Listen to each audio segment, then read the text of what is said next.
स्वराज्य नावाचा त्यांनी ज्या पद्धतीने एक विचार दिला आहे, अगदी त्यांच्याच मांडेआळीमध्ये त्यांच्यानंतर त्यांच्या बऱ्याच कालावधी लोटल्यानंतर त्यांचा आदर्श घेऊन टिपू सुलतान यांनी इंग्रजांच्या विरोधात कुठेतरी लढा पुकारला होता.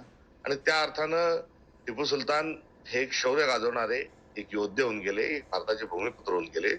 त्यांनी कधी कुठल्याही विखारी विचारांना त्यांनी जवळ केलं नाही. तर एक शौर्याचं लक्षण म्हणून टिपू सुलतानांना आपण शिवाजी महाराजांच्या समकक्ष बघितलं पाहिजे. टिपू सुलतान सारख्या नराधमाची तुलना छत्रपती शिवरायांशी करण्याचं जे त्यांनी काम केलेलं आहे अतिशय निंदनीय आहे. छत्रपती शिवरायांनी सुराज्य तयार केलं, मोगलांच्या जोखडातून सामान्य माणसाला मुक्त करण्याचं काम केलं आणि खऱ्या अर्थानं सामान्य रयतेचं राज्य तयार करणारे छत्रपती शिवराय होते. आणि त्याचवेळी हजारो लाखो हिंदूंची हत्या करणारा टिपू सुलतान